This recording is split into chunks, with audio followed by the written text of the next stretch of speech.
Welcome to the story of Exodus, a tale of liberation, divine intervention, and the birth of a nation. In this story, we follow the journey of the Israelites from the chains of slavery in Egypt to the foot of Mount Sinai, where they receive their divine laws. This is a story of faith, perseverance, and the power of a promise kept. Part 1.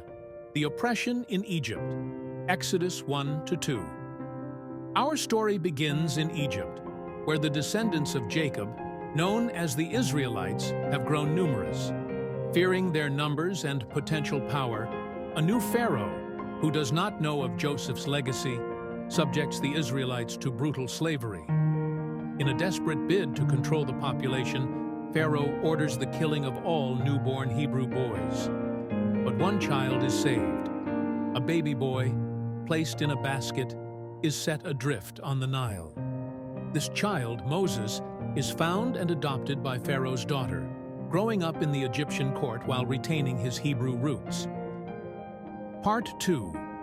The Call of Moses, Exodus 3-4. As an adult, Moses witnesses the suffering of his people and flees Egypt after killing an Egyptian taskmaster. In the wilderness of Midian, while tending sheep, Moses encounters a burning bush, a miraculous sight that is not consumed by the flames. God speaks to Moses from the bush, revealing himself as Yahweh, the God of Abraham, Isaac, and Jacob. He commands Moses to return to Egypt and demand the release of the Israelites from Pharaoh's grip. Reluctant at first, Moses is assured by God of divine signs and wonders to aid him. With his brother Aaron as his spokesperson, Moses returns to Egypt to confront Pharaoh. Part 3. The 10 Plagues, Exodus 5-11. Pharaoh's heart is hardened, and he refuses to let the Israelites go. What follows is a series of devastating plagues that strike Egypt, each a demonstration of God's power over Pharaoh and the Egyptian gods.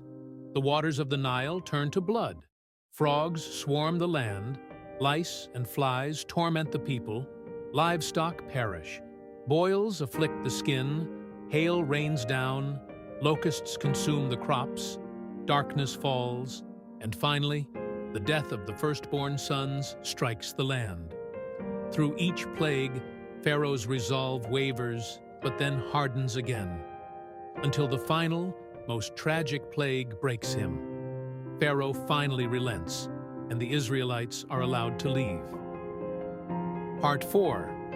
The Exodus and Crossing of the Red Sea, Exodus 12-15. The Israelites prepare to leave Egypt swiftly, with their dough unleavened, leading to the Jewish tradition of Passover. They march out, a multitude of men, women, children, and livestock, guided by a pillar of cloud by day and a pillar of fire by night. But Pharaoh's change of heart is short-lived, and he pursues the Israelites with his chariots. Trapped at the Red Sea with Pharaoh's army closing in, the Israelites cry out in fear. Moses, under God's instruction, stretches out his hand, and the waters part, allowing the Israelites to cross on dry ground. When the Egyptians pursue, the waters crash back down, engulfing them and securing Israel's freedom. Part 5. The Journey to Mount Sinai, Exodus 16-18. Now in the wilderness, the Israelites face new challenges. They grumble for food and water, longing for the familiarity of Egypt. But God provides, sending manna from heaven and water from a rock. They face battles, like with the Amalekites, and learn to trust in divine provision. Moses is reunited with his family and is visited by his father-in-law, Jethro, who advises him on establishing a system of judges to help govern the people. Part 6. The Covenant at Sinai, Exodus 19-24. 3 months after leaving Egypt, the Israelites camp at the foot of Mount Sinai. Here, amidst thunder, lightning, and a thick cloud on the mountain, God speaks to the people, delivering the 10 Commandments, a set of divine laws that form the covenant between God and Israel. The Israelites, awestruck and fearful, agree to obey all that God commands. Moses ascends the mountain, where he receives further instructions and laws that will guide the newly freed nation in righteousness and justice. Part 7. Instructions for the Tabernacle and Rebellion. Exodus 25-34.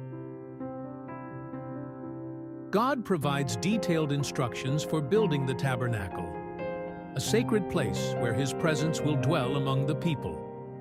The Ark of the Covenant, the altar, and the priestly garments are meticulously described.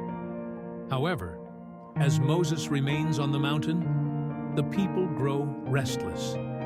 In their impatience, they construct a golden calf and worship it, provoking God's anger. Moses intercedes for the people, and God shows mercy, but there are consequences for their idolatry. Part 8. The renewed covenant and construction of the tabernacle. Exodus 35-40. Moses returns with a renewed covenant. The Israelites, now repentant, contribute generously to the construction of the tabernacle. Skilled craftsmen, filled with the Spirit of God, build the sanctuary according to the divine pattern. Finally, the tabernacle is completed, and the glory of God fills the tent, a visible sign of His presence with His people. The book ends with a hopeful note. The Israelites are no longer slaves, but a nation chosen by God, ready to continue their journey to the Promised Land, guided by His presence. Conclusion. The story of Exodus is a powerful testament to faith, deliverance, and the enduring covenant between God and His people. It is a story of freedom and the formation of identity, reminding us that even in the wilderness, there is guidance, and in the face of adversity, there is hope.